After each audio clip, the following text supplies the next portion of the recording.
Bonsoir à toutes et à tous. Bienvenue à cet événement organisé par le réseau des diplômés et des donateurs. Alors, je me présente, je suis Rosalie Voisin, conseillère aux relations avec les diplômés et je suis très heureuse de vous retrouver pour ce nouveau rendez-vous inspirant. Alors, le rendez-vous inspirant, c'est quoi? C'est un moment unique pour découvrir le parcours extraordinaire de diplômés et d'avoir la chance de leur poser vos questions. Alors, ce soir, dans le cadre de la Journée internationale des droits des femmes, nous mettons de l'avant des femmes exceptionnelles et professionnelles de la santé.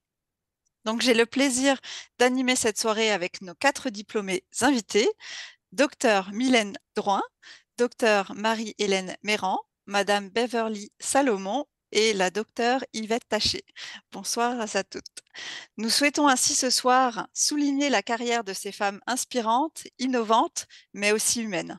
Alors, avant de commencer, j'aimerais juste vous indiquer que vous pouvez poser vos questions en tout temps, tout au long de ce webinaire. Il y a un petit bouton en bas QR situé en bas de votre écran et nous tenterons d'y répondre lors de la deuxième partie de l'événement. Alors, sans plus tarder, je vous propose de faire connaissance avec nos diplômés et nous débutons avec Dr Mylène Drouin. Docteur Mylène Drouin, bonsoir et merci d'être Bonsoir. parmi nous ce soir. Bonsoir, merci beaucoup Rosalie pour l'invitation, ça fait plaisir. C'est un plaisir partagé. Alors, docteur Drouin, vous êtes médecin spécialiste en santé publique et médecine préventive. Vous avez une maîtrise en santé communautaire et un DES en médecine communautaire. Pouvez-vous nous parler de votre parcours académique et des raisons qui vous ont poussé à travailler dans la santé publique? C'est une bonne question. Alors, moi, j'ai quand même eu la chance d'avoir je dirais, un parcours académique assez rectiligne, là. Donc, les gens souvent bifurquent avec différentes explorations. Donc, pour moi, dès le départ, avec des implications que j'avais faites, je savais que je souhaitais aller là, dans le domaine des transformations sociales. J'avais eu des expériences, évidemment, à l'international qui m'avaient beaucoup inspirée dans la perspective aussi de la lutte aux inégalités.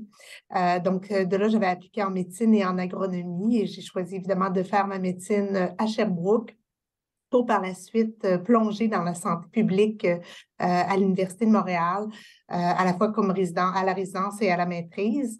Et je dirais que la santé publique n'est pas venue au départ, là. Donc, tu rentres en médecine, évidemment, tu as la vision et la majorité de la pratique de la médecine se fait dans la pratique individuelle. Donc, la santé ou le médecin de la population n'était pas une pratique très connue. Donc, ça a été vraiment après plusieurs questionnements et des rencontres marquantes avec d'autres médecins de santé publique à la fin de ma première année de médecine que j'ai compris que c'était pour moi. Puis pourquoi? Parce que je pense que la santé publique, de par sa mission de prévenir, protéger, et promouvoir la santé via des politiques publiques favorables à la santé de la population. Pour moi, ça collait évidemment avec mes aspirations puis les valeurs que je porte. C'est aussi un métier qui nous amène à travailler vraiment en interdisciplinarité avec autant les sciences sociales que les sciences de la santé pour trouver des solutions à des enjeux de société complexes. Et ça, c'était quelque chose qui était riche. Puis encore aujourd'hui, j'apprends tous les jours là, des autres, des membres de mon équipe.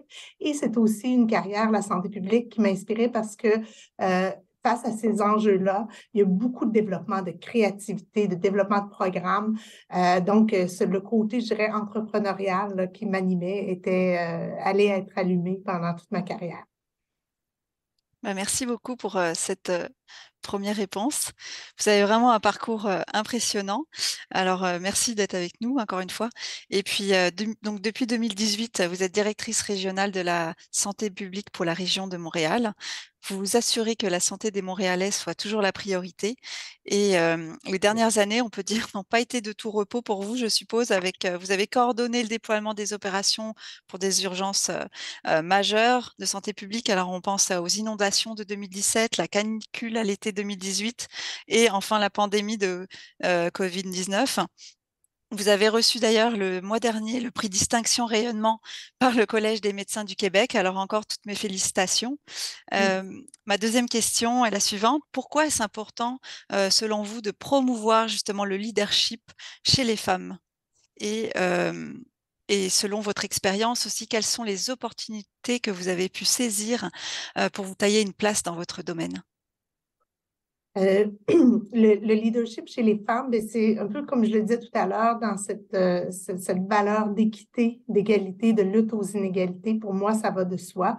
Ça s'applique aux femmes, mais je pense que ça s'applique aussi, puis tu sais, on entend beaucoup parler d'intersectionnalité, donc des discriminations qui sont appliquées, oui, soit au sexe, à l'identité de genre, à la race ou à d'autres caractéristiques intrinsèques de la personne. Et c'est cette lutte-là qui est quand même importante pour, dans le fond, l'importance du leadership, je dirais, au féminin, c'est comment on arrive à réduire les barrières qui vont permettre d'arriver à cette égalité-là ou cette équité dans les postes de décision, dans les postes de direction, entre autres.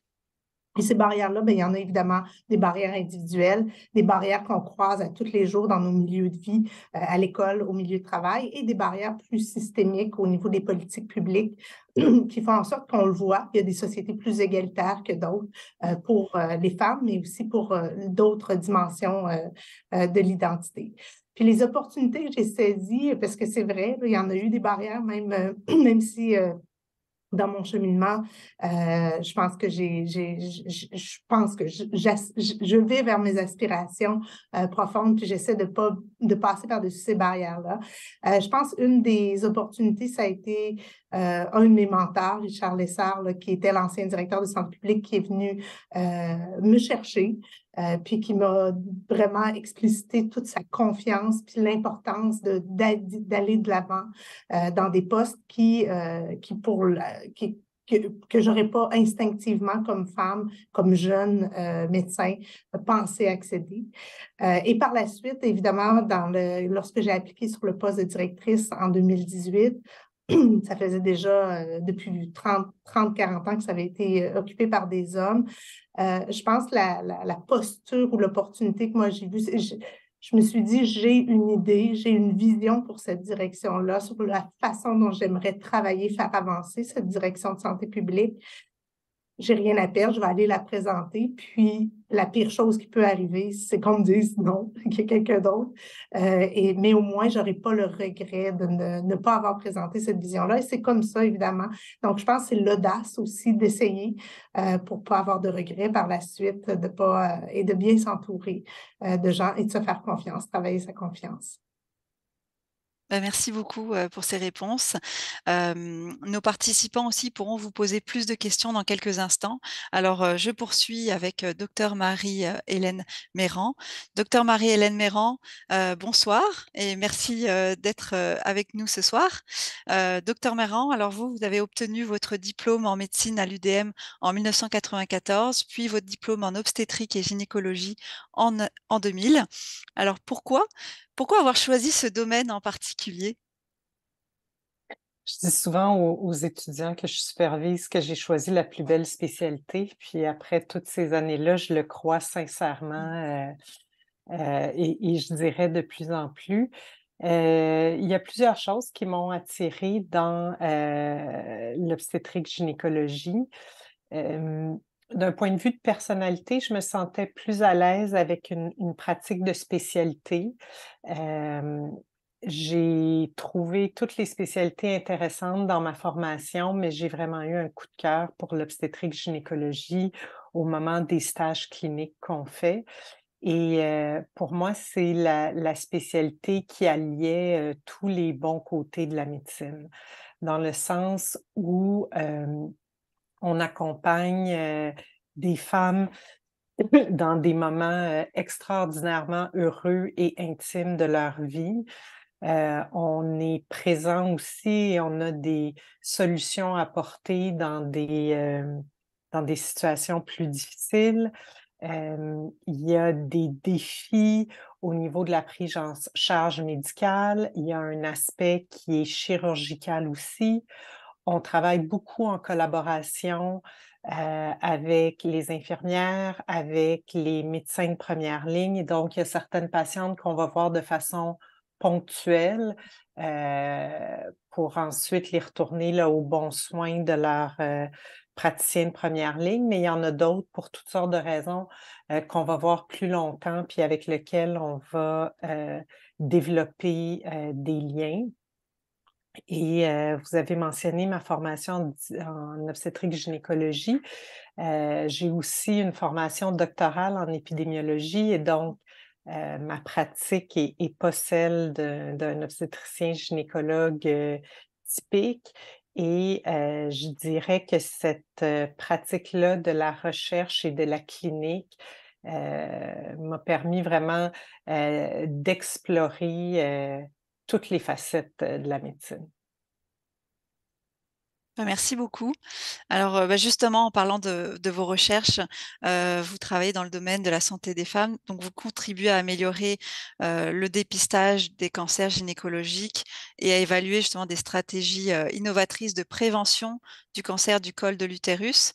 Vous vous intéressez aussi à l'optimisation des pratiques professionnelles en gynécologie et obstétrique et vous avez publié plus de 50 articles dans des revues avec comité des pairs. Vous contribuez à plus d'une centaine de conférences au Québec, au Canada, mais aussi à l'international.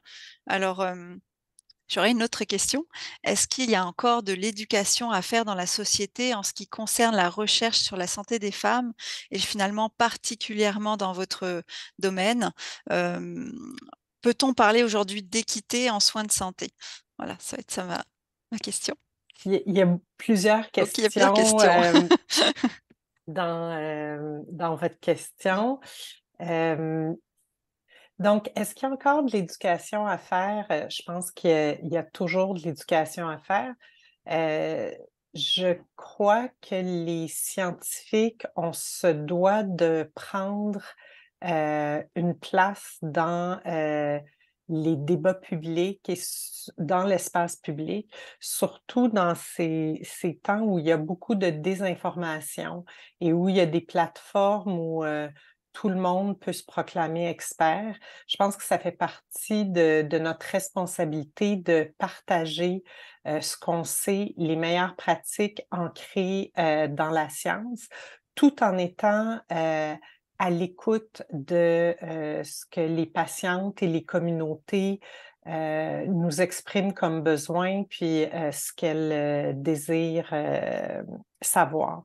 Donc, la première partie de ma réponse, c'est définitivement, il y a beaucoup d'éducation à faire encore. Et vous demandez Si on s'il y peut a parler d'équité en soins de santé. d'équité. Mmh. Donc, je pense que l'équité, c'est un objectif à atteindre. C'est mieux que ce l'était, par exemple, quand j'ai fait ma formation dans les années 90, mais il reste beaucoup de travail à faire et dans différents domaines. Et donc, si on parle de l'équité, je dirais simplement que les problèmes de santé que les femmes vivent, que ces problèmes-là soient pris au sérieux et soient considérés comme des choses importantes qui doivent être prises en charge et soulagées. Il reste du travail à faire de ce côté-là. L'accès aux soins, donc je vous donne un exemple. On connaît les listes d'attente pour avoir accès à un gynécologue. Or, au Québec, on a coupé de moitié le nombre de postes pour les gynécologues en formation.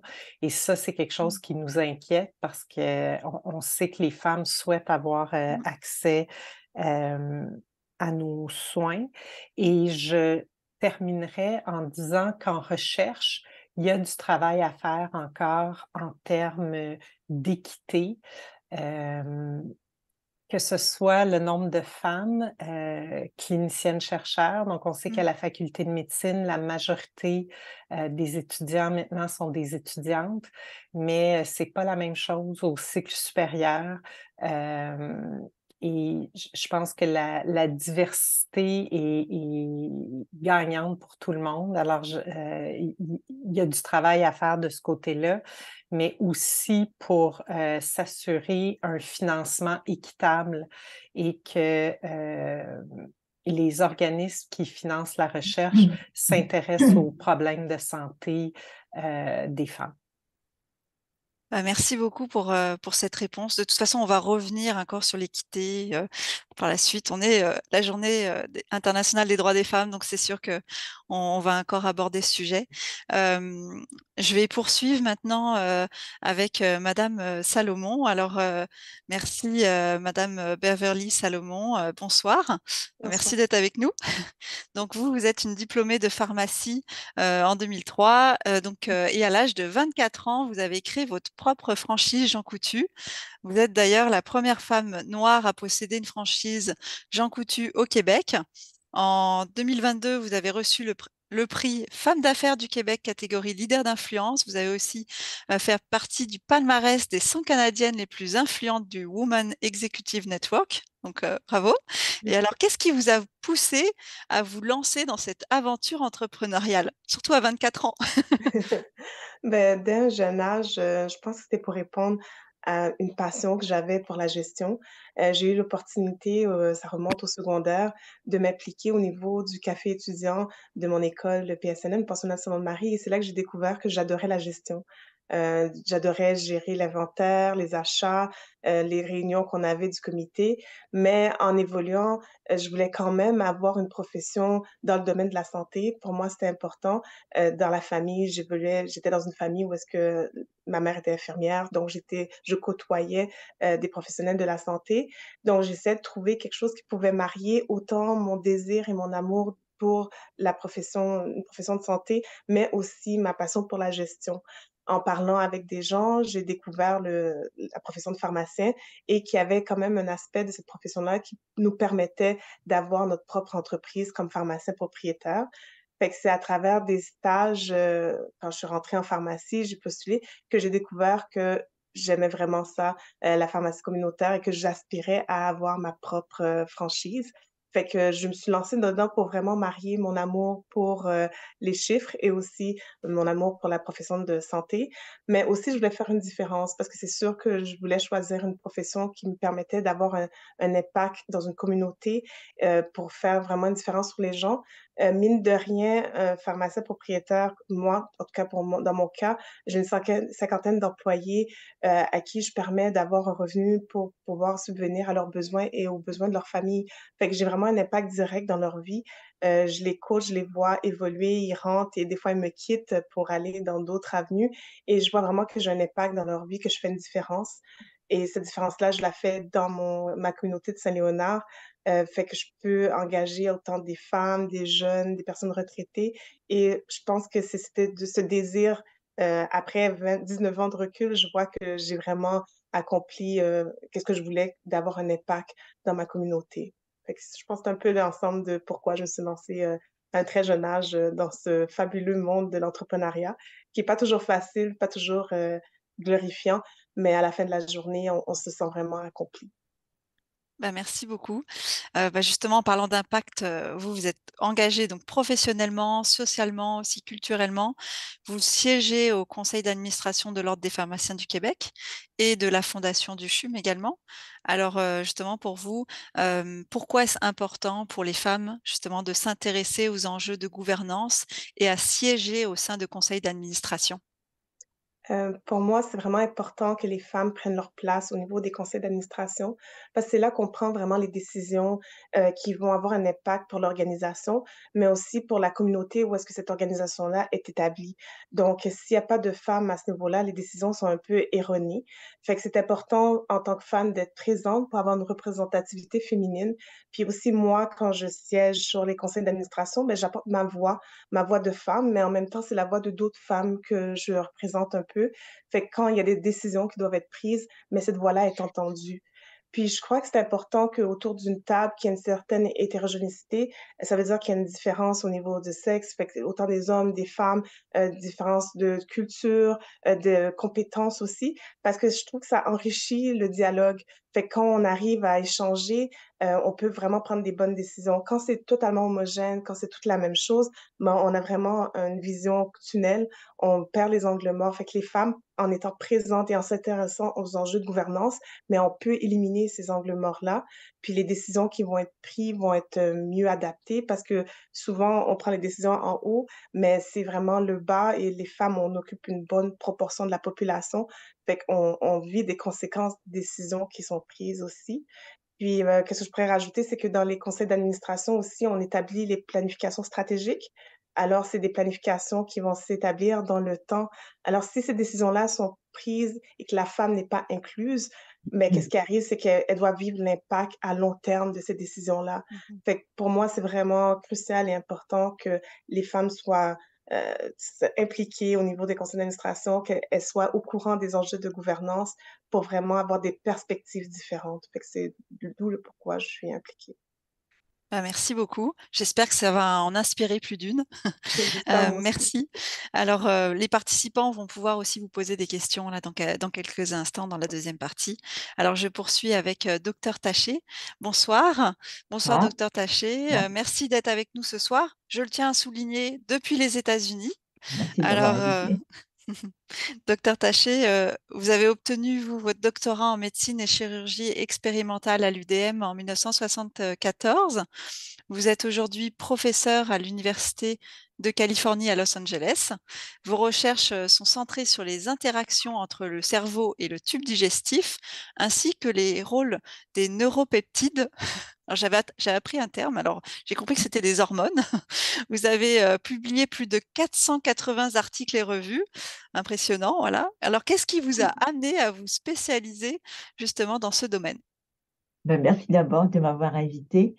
Écoutez, cette Je vous en prie. spécialisation vraiment en neurogastroentérologie, qui n'était pas vraiment une spécialité très connue quand j'ai commencé mes recherches, est vraiment enracinée dans ma formation à l'Université de Montréal, quand j'ai fait mon doctorat avec le professeur Hans Sellier, qui a découvert le concept du stress. Et quand il parlait du stress, il disait que non seulement il y avait une libération des hormones qui était caractéristique du stress, comme la corticostérone, mais aussi il y avait un impact sur le tube digestif et le système immunitaire. Et donc, en plus, il nous enseignait que dans ses concepts, il pensait qu'au niveau du cerveau, il y avait une molécule qui était libérée au niveau du stress et qui, en fait, orchestrait tous ces changements à la fois sur le système immunitaire, sur le système endocrinien et le système digestif. Donc, j'ai été très intéressée à comprendre quelles étaient les molécules dans le cerveau qui pouvaient orchestrer toute cette réponse de l'organisme. Et il s'est avéré qu'en Californie, justement, à l'Institut Salk, il y avait un groupe qui travaillait sur la compréhension des molécules qui étaient libérées au cours du stress. Et donc, j'ai demandé une subvention postdoctorale au Canada qui m'a été accordée, ça s'appelait le Centennial Fellowship. J'ai pu passer 2 ans à l'Institut Salk au milieu de ce groupe et en fait avoir accès à la molécule qui était impliquée dans l'effet du stress. Donc, la chose que j'ai faite rapidement, c'est j'ai pensé, OK, puisque cette molécule est impliquée dans le stress, ça doit avoir un effet sur le tube digestif qui n'avait jamais été vérifié avant. Donc, j'ai fait des travaux expérimentaux qui ont permis de démontrer que quand j'injectais cette molécule chez des rats au niveau du cerveau, je reproduisais tous les effets du stress sur le tube digestif. Et donc, quand je bloquais les récepteurs de cette molécule, j'empêchais les effets du stress. Et en plus, j'ai pu démontrer que ça ne passait pas par la libération des hormones, mais par les nerfs, ce qu'on appelle les nerfs autonomiques. Donc là, je voyais qu'il y avait une connexion entre le cerveau, j'avais les molécules, je savais qu'il y avait les nerfs, je savais qu'il y avait le tube digestif. Donc, j'ai continué à développer ce domaine grâce à ces découvertes. Et donc, pendant plusieurs années, j'ai continué à comprendre les mécanismes au niveau du cerveau, les mécanismes au niveau des périphériques. Et donc, c'est pour ça que je me suis intéressée à la neurogastroentérologie. Passionnant, C'est vraiment, un peu plus. merci. Je pense qu'on pourrait faire un sujet juste là-dessus. Alors, merci. Merci de nous partager tout ça. Donc, docteur Taché, vous avez reçu de très, très nombreuses distinctions là au fil des années pour vos contributions justement scientifiques. Et cette reconnaissance, alors ma question, ça va être cette reconnaissance de vos pairs, à quoi l'attribuez-vous? Et finalement, quels conseils pouvez-vous donner à la relève qui nous écoute aujourd'hui pour Voilà. les inspirer? Merci pour cette question. En effet, je pense qu'il y a plusieurs facteurs qui sont impliqués dans cette reconnaissance. La première, c'était bien sûr, j'ai eu une idée, enfin, d'avoir une idée originale qui a pu être développée grâce à des subventions que j'ai eues depuis les 4 dernières décennies, mais surtout la formation d'une équipe. J'ai eu la chance d'avoir à peu près 80 postdoctorants et chercheurs qui sont passés dans mon laboratoire. Et avec ces postdoctorants très talentueux, très motivés, et qui étaient intéressés à la compréhension de ces mécanismes entre le cerveau et le tube digestif, nous avons pu obtenir beaucoup de résultats. Et la troisième chose importante, bien sûr, c'était de les publier, de les présenter à des conférences, et d'écrire des articles de revue. Et en plus, comme d'autres chercheurs se sont intéressés, ont vu la reproductibilité de nos observations, donc ça a permis de développer ce domaine. Et les sociétés de gastroentérologie vraiment se sont intéressées, comme j'étais au départ très impliquée à développer ce domaine pour me donner les prix qui sont reliés à ça. Et ce qui est intéressant, c'est que en 2021, la Société de neurogastroentérologie et de motilité a fait un prix pour les femmes scientifiques en neurogastroentérologie, et finalement m'ont attribué ce prix de la femme scientifique en neurogastroentérologie en 2021. Donc, c'était la boucle était bouclée. Donc, Et alors, pour les jeunes qui sont intéressés à faire de la recherche, je pense que la première composante est reliée au fait qu'il faut vraiment avoir un domaine de recherche qui vous intéresse. Et je pense que ça a été souligné par les autres panélistes tout à fait au début de leur carrière.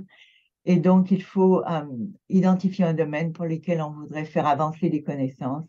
Et à ce moment-là, on peut cibler les mentors et les laboratoires qui sont les plus performants pour faire sa formation. Et puis, on sait que la recherche maintenant est très pluridisciplinaire. Donc, pour avoir un début de carrière indépendante, je pense qu'il est important de faire des collaborations entre laboratoires qui ont une expertise complémentaire, de telle sorte que vous puissiez vous appuyer sur ces personnes-là aussi pour pouvoir développer votre recherche. Et bien sûr, il faut créer des réseaux de professionnels permettant de faciliter l'accès à plusieurs sociétés et vous donner je dirais, pas les compétences, mais la formation nécessaire aussi pour naviguer dans les domaines de subvention et aussi dans les sociétés qui sont les plus relevantes à votre recherche. Et donc, c'est vraiment important d'avoir des mentors, de très bons mentors et des collaborateurs qui vous aident au cours de votre carrière. Merci pour ces précieux conseils. Merci, docteur Taché. Alors, pour clôturer finalement cette première partie, j'aimerais poser 2 questions à l'ensemble de nos panélistes ce soir. Mais avant ça, j'aimerais rappeler à ceux qui nous écoutent qu'ils peuvent poser déjà leurs questions. Ça va nous permettre de prendre un petit peu d'avance sur la deuxième partie qui va débuter dans une dizaine de minutes à peu près. Donc les 2 questions pour finir cette première partie. Alors, en cette journée internationale des droits des femmes, qu'est-ce qui peut être fait au niveau de la société pour atteindre l'équité en santé? Je vous avais dit qu'on allait en reparler, hein. Ou quelles sont les ressources qui manquent aujourd'hui pour atteindre l'équité? Alors, on en a déjà parlé un petit peu avec docteur Méran, mais je ne sais pas, docteur Drouin, est-ce que vous voulez débuter?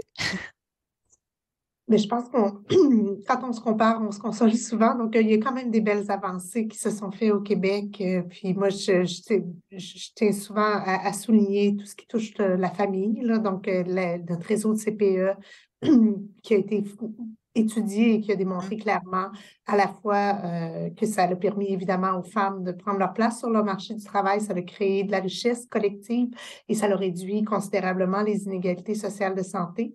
À tout cela, on a réussi à ajouter aussi tout ce qui était les congés parentaux. On a au Québec la place des pères qui est assez enviable même s'il reste encore probablement des petites zones d'amélioration, mais je pense qu'il y a des belles choses. Donc, au niveau systémique, là où on a quand même du chemin à faire, je pense qu'évidemment, il y a l'équité salariale, il y a continuer tout ce qui touche la conciliation travail-famille. On parle beaucoup de la population vieillissante, donc les proches aidants. Travailler sur les normes sociales. On parlait tout à l'heure Beverly parlait de la place des femmes dans les conseils d'administration. Et moi, pour participer à différents groupes de femmes, j'ai aussi entendu un certain âgisme chez les femmes en fin de carrière qui souhaitent continuer à contribuer à l'intérieur des conseils d'administration et qui ont de la difficulté à trouver leur place. Donc, il y a certainement des choses à travailler pour briser certains stéréotypes encore présents. Puis finalement, je passerai quand même pas sous silence toute la question de la violence faite aux femmes dans différents contextes, mais qui derrière tout ça, il y a des enjeux de pouvoir et il y a des enjeux qui font en sorte que comme société, on laisse pas toujours la place la sécurité à la femme pour qu'elle prenne la place pour atteindre ses aspirations individuelles et collectives. Donc, voilà. Merci. Est-ce que Madame Salomon, vous voudriez ajouter un petit mot sur ce sujet? Oui, je voulais juste rajouter sur qu'est-ce que docteur Drouin vient de dire, que en tant que le volet plus, gestionnaire, nous, les gens qui ont des entreprises peuvent faire aussi une différence en fournissant des milieux de travail pour les femmes qui sont vraiment, qui permettent de diminuer leur charge mentale avec des horaires qui permettent une meilleure conciliation travail-famille, des horaires de 4 jours par semaine, ça peut aider aussi. Puis Mmh. vraiment mettre, le doigt sur l'équité salariale pour que oui, il y a des lois au Québec qui prônent ça, mais on voit que c'est pas totalement, appliqué, parce que justement ce matin, à la presse, il y avait un article qui montrait que l'Institut de statistique du Québec montrait qu'il y avait une différence au niveau du salaire horaire entre une femme et un Mmh. homme, même en 2023. Donc, je pense qu'il y a une responsabilité des entrepreneurs puis des gestionnaires d'entreprises de s'assurer que l'homme et la femme gagnent la même chose. Fait que déjà là, en éliminant les barrières financières, on va aller vers l'équité, en santé. Ah, merci beaucoup. Est-ce que Je voudrais docteur peut-être, Taché? Oui, oui, je voudrais allez-y. peut-être rajouter que, comme on connaît les effets du stress sur l'organisme, bien sûr, tout ce qui a été dit sur combattre les causes d'injustice et d'inégalité des femmes, la violence, la discrimination, qui sont des sources de stress et qui ont vraiment un impact sur la santé de la femme au niveau de l'équilibre moral, et parce que l'injustice est vraiment quelque chose qui fait vibrer et qui donne beaucoup de stress. Et donc, je pense qu'il faudrait étendre la parité, la représentation des femmes dans les sphères professionnelles et politiques, de telle sorte que il y a une adoption de lois qui prennent en toute considération euh, les, les points importants qui sont reliés à la santé de la femme, et surtout en combattant les injustices qui sont des grandes sources de stress, Mmh. c'est clair. Et moi, j'ajouterais que je suis très encouragée par la place que les groupes de femmes et de patientes prennent et qui portent sur la place publique l'importance des problèmes de santé qui touchent beaucoup de femmes, qu'on pense à des symptômes de ménopause, qu'on pense à l'endométriose. Je pense qu'il faut en parler, il faut que les femmes soient capables de nommer ces problèmes-là, d'exiger des soins qui soient pris en charge. Et ça sert non seulement à normaliser ces problèmes-là, mais aussi on devient des alliés pour s'assurer le financement des soins, l'accès des soins et améliorer le financement de la recherche pour ces problématiques-là qui sont super importantes, mais qui, selon moi, n'ont pas la place qui leur revient au niveau de la recherche au Canada. Ah, merci beaucoup pour tous ces bons commentaires.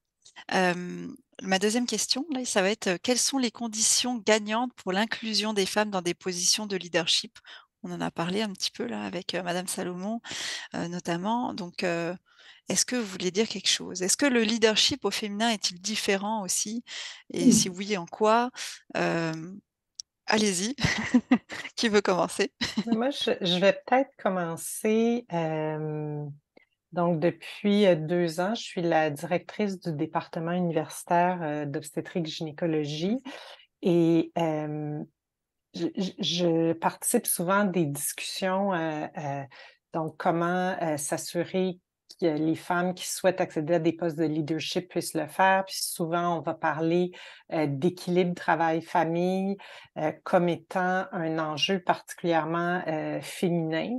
Mais je pense qu'une des clés du succès, c'est que cet enjeu d'équilibre-là ne soit plus féminin et que ce soit un enjeu autant pour nos collègues masculins. Et le fait que ce soit un enjeu féminin, pour moi, fait partie vraiment du problème. Et donc, il faut inviter nos collègues masculins à faire leur part, et ils sont gagnants aussi d'un meilleur équilibre travail-famille.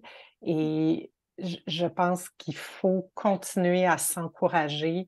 Et comme le disait Beverly, il y a vraiment un avantage à avoir une diversité dans les postes de leadership, de s'assurer qu'il y a différents points de vue, différentes expériences de vie qui sont présentées, parce que ça permet de mettre de l'avant des solutions différentes aussi. Merci beaucoup. Je pense, Madame Salomon, vous vouliez aussi intervenir sur cette question. Mais je trouve ça intéressant qu'est-ce que Dr Mera amène, parce que souvent, on présente la conciliation travail-famille comme juste un problème féminin, mais c'est si on met l'homme aussi dedans et puis qu'on arrive à trouver des solutions en entreprise pour favoriser les 2, mais on vient alors équilibrer le tout puis partager la charge mentale. Fait que c'est pas juste une problématique au féminin, mais c'est une problématique globale. Puis aussi, tout à l'heure, vous avez posé la question si le leadership est différent, le leadership féminin est différent.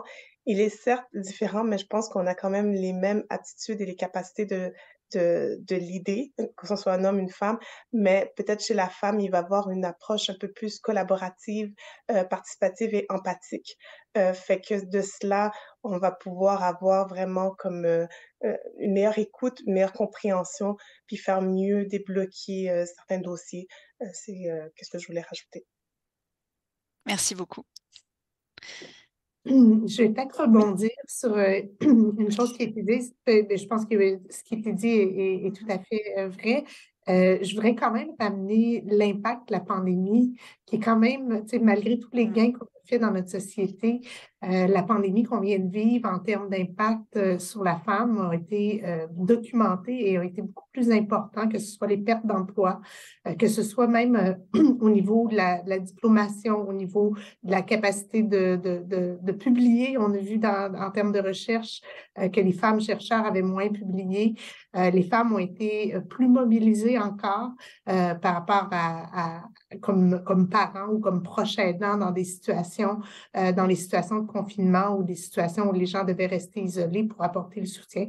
Donc, je pense que même on le voit, on va être face à plusieurs mesures d'urgence qui vont, et avec l'urgence climatique à nos portes et tout, on se doit de réfléchir aussi dans ces situations-là à ce que le rempart de la société ne soit pas uniquement, évidemment, les femmes.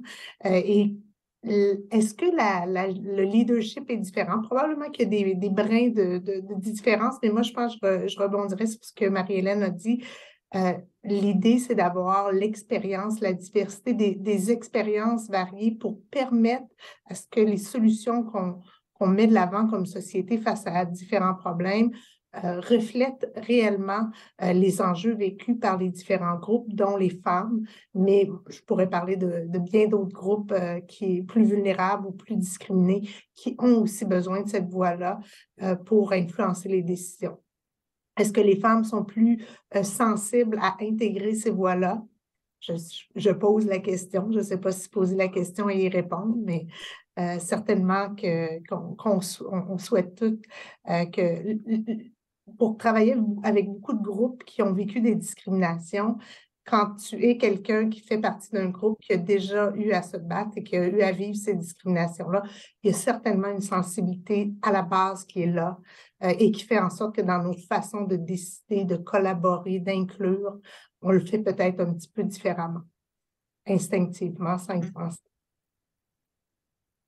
Je pense aussi qu'il serait important d'avoir une formation, un accompagnement efficace pour aider les collaboratrices à devenir des femmes leaders. Je pense qu'il faudrait qu'on ait plus de capacité motivation, de leur démontrer qu'elles aient une vision claire, une capacité d'influencer, de motiver, et comme une excellente communication, une formation qui permettrait à ces femmes, avec les leaders qui sont déjà des femmes, de pouvoir accéder à ces postes, et parce que quelquefois, il y a un manque de confiance dans leurs capacités, alors qu'elles ont les capacités, tandis qu'un homme va être beaucoup plus sûr de lui pour accéder à des postes de direction, même s'il est peut-être même moins compétent que des femmes. Donc, je pense qu'il y aurait aussi un travail à faire au niveau d'augmenter le nombre de femmes en position de leadership en les motivant et en les formant comme un but, indépendamment de la personnalité, mais qu'au cours de leur formation, elles soient dirigées dans ces créneaux-là. Merci. J'ai pris note de la formation. On va faire la demande. Alors, on va passer maintenant aux questions du public. Alors, j'aimerais vous rappeler à tous que vous pouvez poser vos questions en utilisant le bouton Q et R situé en bas de votre écran. Donc, allez-y. Alors, on a différentes questions. Laissez-moi un petit instant. Donc, nous avons une première question pour Madame Salomon. Que pensez-vous que nous pouvons faire concrètement pour encourager des femmes issues de différentes communautés ethnoculturelles à aspirer à des rôles de leadership malgré les embûches? Bon, on a beaucoup parlé de leadership, mais c'est vrai qu'on a moins parlé par rapport aux différentes communautés, une minorité visible. C'est sûr que qu'est-ce qui va être important, c'est, l'éducation. Je pense, avec l'université d'offrir, des formations de développement de leadership, ça c'est important.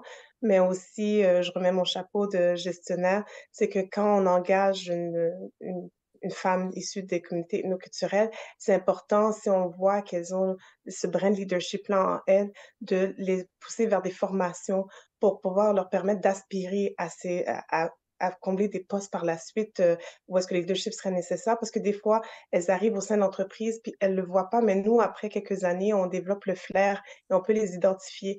Alors, les aider à avoir accès à ces formations, mais aussi, elles, quand elles rentrent au sein des organisations, elles doivent demander d'avoir accès à ces formations-là. Fait qu'elles doivent prendre leur place pour permettre d'aller chercher les outils nécessaires pour prendre leur place éventuellement.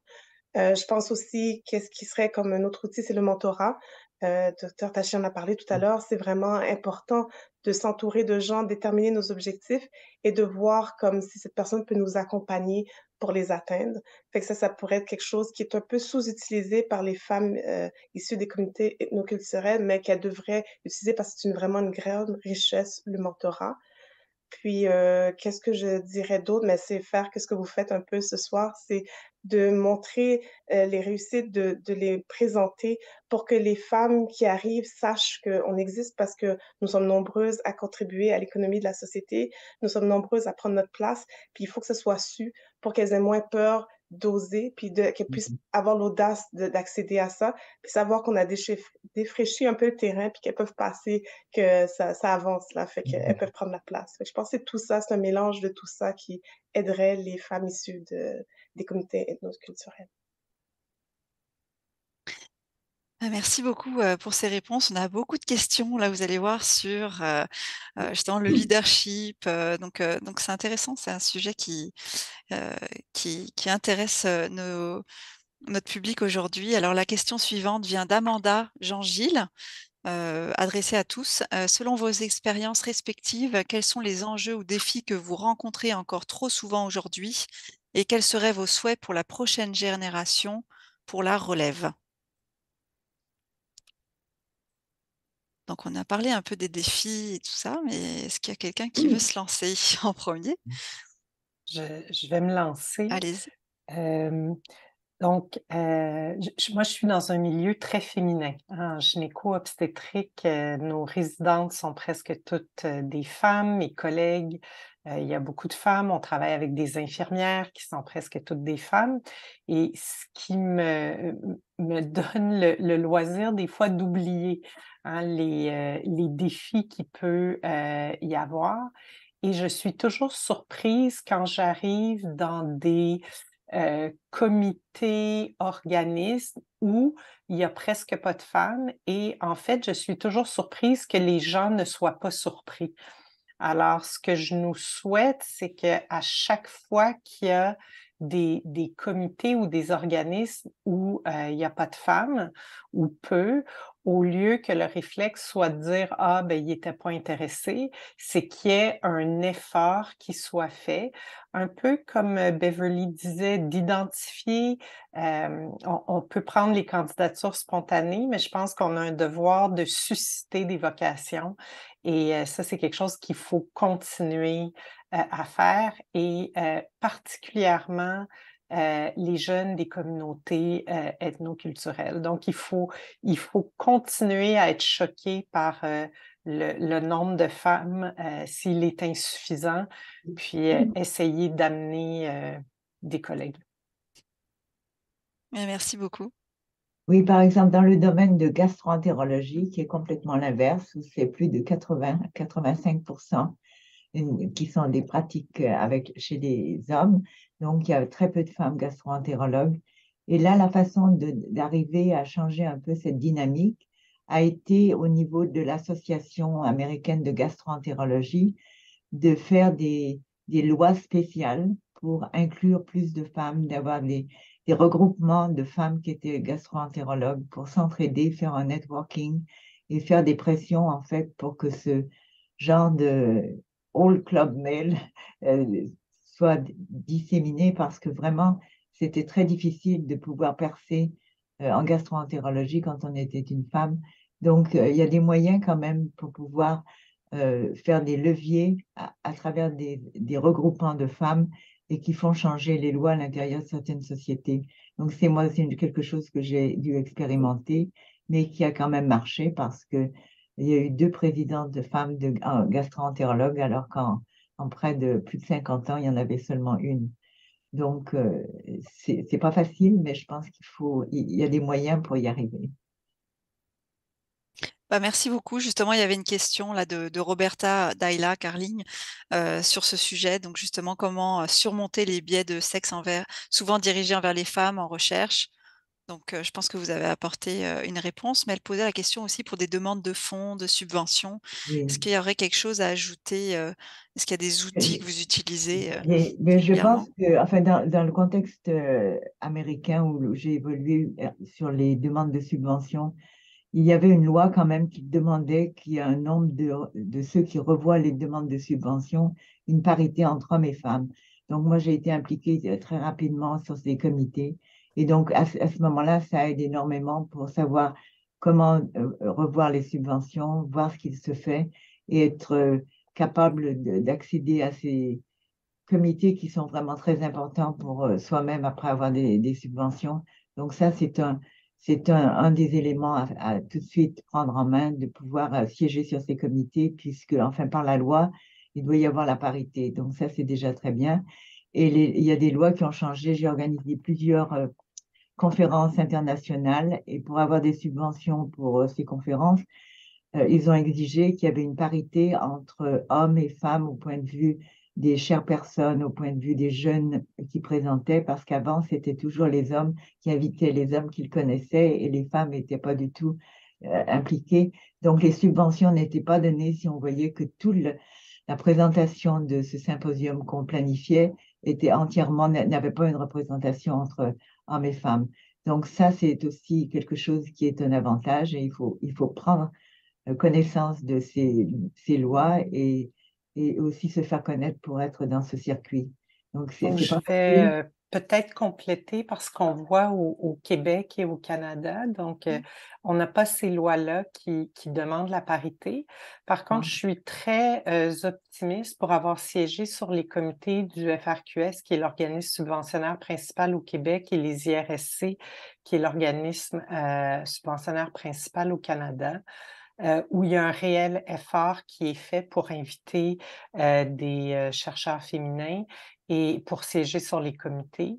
Et pour répondre aussi à la question qui était posée, là, je pense que la première chose, c'est de s'assurer qu'il y a un intérêt et qu'on supporte la carrière. Donc, des jeunes, par exemple, qui vont faire une maîtrise, les encourager à aller au doctorat et de continuer par la suite. Et au niveau des demandes de fonds, un des éléments qui est important, qui revient un peu à ce que Dr. Taché disait, c'est que le réseautage est extrêmement important et je pense qu'il faut, quand on écrit des demandes de fonds, ne pas hésiter à demander à des collègues, à avoir un comité de mentorat solide, à faire relire ces demandes avant de les soumettre. Très important. Merci beaucoup pour ces réponses. Là, j'ai une question pour Dr. Drouin de Rose Française Pierre. Alors, nous vivons des temps de grandes turbulences et d'incertitudes à l'échelle planétaire et qui rend plus compliqué le leadership féminin. Avez-vous un conseil pour les femmes dans les pays en développement? C'est vrai qu'on n'a pas parlé de... On a parlé d'ici, là, mais c'est vrai que c'est une Oui, bonne puis question. on le voit que certains gains qui avaient été faits, que ce soit l'éducation des jeunes filles, dans certains pays, sont en recul assez drastique. Mmh. Donc, c'est sûr que je vais revenir, je pense que tout part, entre autres, de l'éducation de nos jeunes filles dans ces pays-là pour arriver et ça part aussi, évidemment, d'une base économique, un filet de sécurité sociale minimal pour que les familles n'aient pas à sortir leurs filles, les jeunes filles des écoles. Donc, je pense que c'est pour moi le premier jalon pour amener évidemment plus de leadership au féminin, mais ce n'est pas suffisant. On le voit, nos universités sont pleines de filles actuellement. Bon, je pense que c'est un gain très important qu'on a fait au Québec et malgré tout, il y a encore des plafonds de verre là, à pousser, à briser. Donc, moi, j'irais vraiment là, sur la perspective de l'éducation, de faire en sorte aussi que même dans les organisations internationales, qu'on puisse aussi, pour ces pays-là, qu'il y ait quand même aussi peut-être des exigences de représentation paritaire, ce qui fait en sorte qu'il y a un mouvement qui peut s'installer à l'échelle plus globale là, ou plus mondiale. Donc, évidemment, j'irais avec ces premiers éléments-là comme base d'une plus grande équité. Je peux me permettre d'ajouter, Dr. Drouin, à la base de l'éducation et du filet social, je pense qu'il ne faut pas oublier les soins obstétrico-sécuritaires et l'accès au planning familial, parce que je pense que c'est le troisième pilier qui permet aux femmes de vivre une vie en santé, en sécurité, puis d'aspirer à d'autres rôles. Et on sait que, entre autres, le planning, c'est un des premiers soins qui est enlevé quand il y a des turbulences sociales. Tout à fait, tout à fait. Puis, je pense qu'on voit aussi, même sans aller très, très loin, juste dans les pays du Sud, comment certains gains qu'on croyait acquis depuis très, très longtemps sont fragilisés en termes là, que ce soit l'accès à l'avortement dans certains pays au niveau du planning qui est plus contrôlé ou plus difficilement accessible. Donc, ce sont des gains qu'on croyait solides, mais je pense qu'il y a une certaine fragilité qui est là à l'échelle mondiale. Merci pour cette réponse. Alors, je poursuis. On a une question de Camille Santerre, Mathieu, pour vous toutes, en fait. Alors, la docteure Drouin a mentionné l'importance du mentorat dans son parcours. Avez-vous des expériences similaires et pensez-vous qu'il y a un avantage à avoir un mentor féminin en tant que femme dans le monde de la science santé communautaire?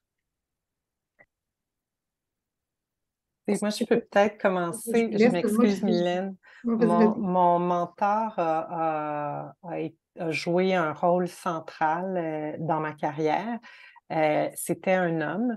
Il y avait peu de femmes cliniciennes chercheurs au moment où j'ai commencé ma carrière et donc ça aurait été difficile d'avoir une mentor féminine. Ceci dit, moi, c'est un des éléments les plus importants de ma carrière. Je refuse jamais de rencontrer ou d'accompagner particulièrement des jeunes femmes qui commencent une une carrière en recherche. Il y a une phrase que j'aime beaucoup, là, qui est une phrase trouvée sur un site Internet quelconque, mais qui dit qu'il faut s'entourer de femmes qui vont prononcer notre nom quand des opportunités se présentent. Et donc, on bénéficie toutes d'avoir un support puis des gens qui croient en nous. Certainement, je Allez-y, pourrais Madame Taché. poursuivre ça parce que pour moi aussi, je l'ai déjà mentionné, à l'époque aussi, c'était seulement des hommes qui étaient des menteurs, au moins dans le domaine auquel je m'étais inscrite.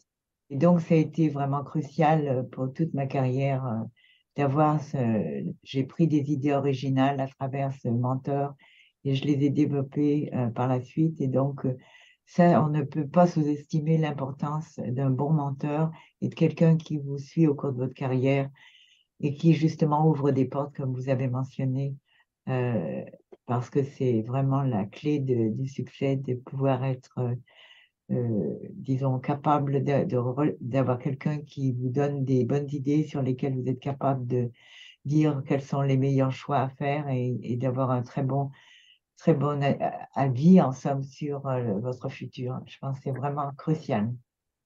Je voudrais juste ajouter Oui, aussi allez-y. que le mentor, il évolue aussi, parce que c'est pas le même mentor, plus on évolue. Et aussi, on peut avoir plusieurs mentors. Oui, Puis, il n'y a pas d'âge pour arrêter d'avoir un mentor. Moi, ça c'est fait quand vrai. même 19 ans et j'ai un mentor. Fait que je pense que c'est important de déterminer d'abord qu'est-ce qu'on va chercher chez cette personne-là, quel objectif qu'on veut atteindre, qu'est-ce qu'on veut travailler avec. Puis par la suite, mais on prend le chemin à deux, puis à un moment donné, ben, on rajoute un autre mentor ou on change de Oui. mentor. Mais c'est un exercice qui est dynamique là, en tant que tel. Merci beaucoup. Docteur Drouin, je pense que vous vouliez peut-être ajouter un petit point. Je pense que l'essentiel a été dit, mais pour moi, je pense que évidemment, oui, il peut y avoir des mentors au féminin, mais euh, moi, mes mentors ont tous été des hommes un plus en recherche et un plus en gestion. Mais comme le plafond de verre, comme je disais, est assez, et les zones d'influence dans certains pans de la société sont quand même prédominants, sont quand même occupés par beaucoup d'hommes. Je pense qu'on a aussi je pense qu'il y a des hommes qui ont le flair du talent et qui sont prêts à accompagner des femmes. Puis je pense qu'il ne faut pas non plus, je pense qu'on peut avoir des mentors hommes et femmes, donc je ne ferai pas de grande différence à ce niveau-là. Merci beaucoup. Alors, on a une autre question de Lise Couturier. Pour vous toutes, est-ce que les femmes en situation de handicap sont bien représentées dans le leadership dans le système de santé? Peut-être justement vous, docteur Drouin. Euh, Euh, De mon expérience, très peu, là. Souvent, dans les conseils d'administration, les comités des usagers et tout ça peuvent avoir des représentations qui permettent, entre autres, là, d'avoir des gens en situation de handicap. Mais je pense que tout à l'heure, quand je parlais des différentes discriminations, même je l'ai oublié, là, mais les gens qui vivent des handicaps en font partie. Donc, c'est comment on va chercher le savoir expérientiel de ces personnes-là à l'intérieur des lieux de décision. C'est certainement un groupe qui est encore sous-représenté dans plusieurs endroits. Puis je ferai mon mea culpa parce que même dans ma direction, et quand j'ai publié le dernier rapport sur les leçons apprises de la pandémie, c'est quand même quelque chose qui est ressorti, qu'on avait très peu inclus certaines perspectives, dont la perspective des personnes handicapées. Merci beaucoup. On a une question là beaucoup plus peut-être précise pour docteur Taché de Lise Couturier. Alors, avez-vous regardé la sclérose en plaques et le système digestif? Donc là, on est vraiment Ah, oui, sur non. vos recherches. Non, merci beaucoup pour cette question. Malheureusement, je n'ai pas fait de travaux dans ce sens-là. La plupart des travaux que j'ai faits, c'était en relation avec le côlon inflammatoire ou le côlon irritable, donc qui sont très sensibles au stress et exacerbés, dont les symptômes sont exacerbés par le stress. Mais la sclérose en plaques, non, j'ai pas eu vraiment d'informations que je pourrais vous donner qui soient valable sur des recherches. Et moi-même, j'ai pas trop lu non plus sur ce domaine-là. Donc, malheureusement, je peux pas répondre de façon connaissante dans ce domaine-là. Ah, merci. Et là, j'ai une autre question. Alors, qu'est-ce qui vous anime dans votre métier au quotidien et votre plus grande source de motivation? Est-ce que vous auriez, quelque chose à dire? Je sais pas, madame Salomon, est-ce que vous voulez commencer, Oui, qu'est-ce qui m'anime au quotidien? Je Ouais. pense que c'est vraiment, je l'ai dit tout à l'heure, mais l'impact que j'ai sur, les gens, les Mmh. patients. Hem, Quand ils reviennent, on les voit évoluer dans le temps aussi. C'est des gens qu'on a établi une relation de confiance avec eux. Alors, les voir, prendre en charge leur santé, prendre en main comme, l'impact, de leur traitement, ça vraiment, ça amène une gratitude à la fin de la journée. Puis aussi, moi, mon autre gratitude, en plus de mes patients, c'est mes employés. C'est les voir évoluer, les voir grandir, se développer, prendre du leadership, prendre leur place. Fait que ça, je pense qu'à la fin de la journée, je vois que j'ai fait une différence, puis, ça vaut tous les maux de tête qui viennent avec une compagnie. C'est vraiment, c'est très gratifiant, de savoir qu'on a un impact sur les gens. Merci. Peut-être Docteur Drouin? Oui, allez-y. Oui, en santé publique, souvent l'impact est un petit peu plus long terme, là. Donc, moi, ce qui m'anime, évidemment, ben, je pense qu'il y a la complexité des problématiques sur lesquelles on traite, sur lesquelles on travaille, de les décortiquer, d'essayer de les comprendre, de les documenter, d'aller chercher les meilleures pratiques, de les adapter au contexte montréalais. Ça, c'est toujours quelque chose là, qui m'anime au quotidien. Et de voir par la suite, évidemment, cet impact-là quand on a un partenaire, que ce soit scolaire, municipal ou une politique publique, s'implanter, puis qu'on voit que les mesures qu'on a, les recommandations qu'on a faites, les mesures qu'on a proposées sont intégrées. Évidemment, on n'a pas le patient devant nous, mais on a le loisir de voir quelques années plus tard des impacts à l'échelle d'une population entière. Donc, pour moi, c'est ce qui m'anime avec mes équipes et les succès que je partage avec mes équipes. Merci beaucoup. Est-ce que quelqu'un veut ajouter un point ou sinon je peux passer, Mais je Oui? je dirais que comme, Beverly au quotidien, de sentir la gratitude, des femmes qu'on rencontre en contexte de soins, puis de sentir qu'on a eu un impact, puis qu'on les a aidées, c'est extrêmement gratifiant et c'est, bien balancé en recherche, par les résultats qui prennent, souvent des années avant d'arriver et donc ça, c'est un travail, à plus long terme, mais qui est extrêmement gratifiant. Mais, la troisième chose qui me motive beaucoup, c'est, mon contact, régulier avec les apprenants. Je trouve nos jeunes, fantastiques. Je pense qu'on souhaite tous, c'est que la génération qu'on forme soit meilleure que la nôtre et moi je constate ça régulièrement là et ça me donne beaucoup d'espoir pour le futur des soins de santé. Merci Je pourrais beaucoup. juste Oui, rajouter aussi allez-y, également, bien sûr. eh bien, c'est la composante humaine d'avoir des postdoctorants ou des chercheurs qui sont en début de carrière et d'aider à pouvoir formuler une hypothèse, rédiger un article et publier. Donc, cette formation au niveau humain est vraiment importante parce que c'est ce qui reste. Et bien sûr, de pouvoir la science en tant que telle, toutes les nouvelles découvertes qui sont faites et comment on fait les interactions pour promouvoir une hypothèse, la vérifier. Donc, c'est toujours stimulant. Il y a cet aspect de nouveauté. Mais je pense que l'aspect humain l'emporte aussi, bien que ce soit pas aussi immédiat que de traiter un patient. Mais comme c'est la carrière de jeunes chercheurs, souvent gastro-entérologues ou qui sont PhD, donc ça, c'est vraiment important pour le futur. Ah, merci beaucoup. Il me reste 2 questions. Alors, j'ai une question d'Iglan Manuela pour docteur Marie-Hélène Méran. Donc, c'est une question précise aussi. Oui, alors j'y vais.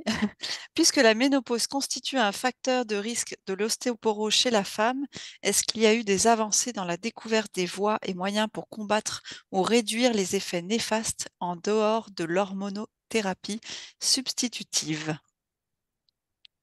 Il y a des projets de recherche, en ce sens-là.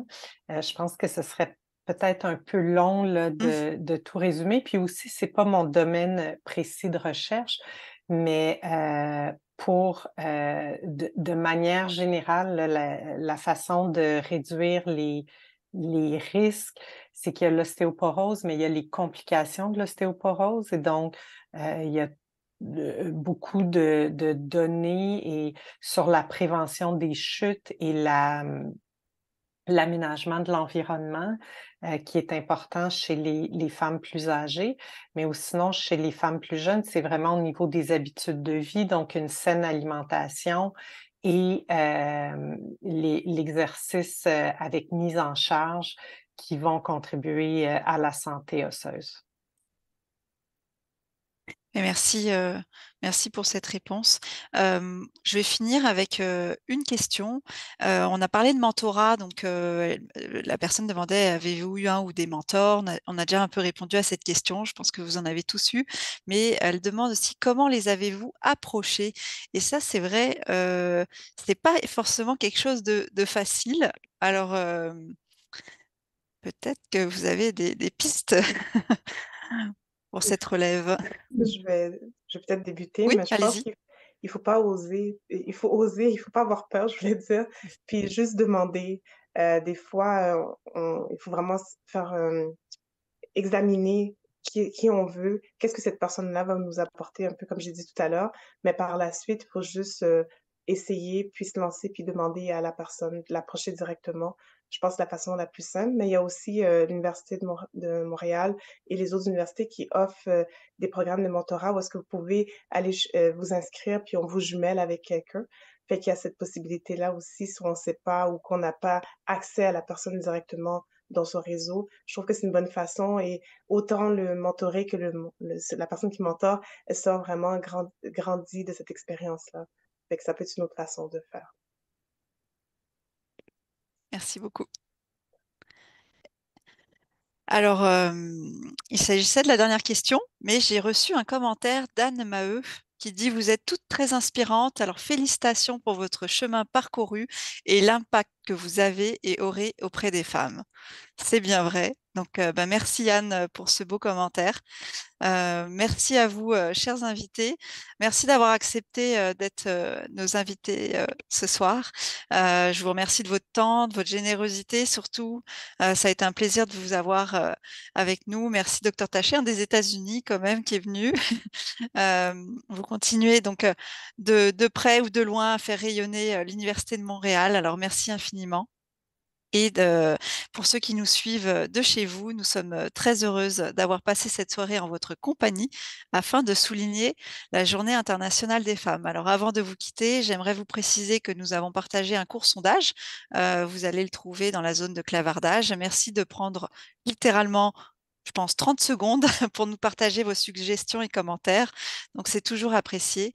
Merci à Lindsay Dora qui était justement au clavardage et de m'avoir soutenue pour la période donc de questions et pour toute l'organisation. Je remercie aussi l'équipe du groupe de couverture d'événements de l'Université de Montréal, sans qui nos événements virtuels ne seraient pas possibles. Donc merci Vincent d'être là. Et merci à notre partenaire d'affinité TD Assurance qui nous aide à soutenir les activités du réseau des diplômés. Donc surveillez nos prochaines conférences. Vous avez le lien également dans le clavardage. Alors merci à toutes et je vous dis à très bientôt.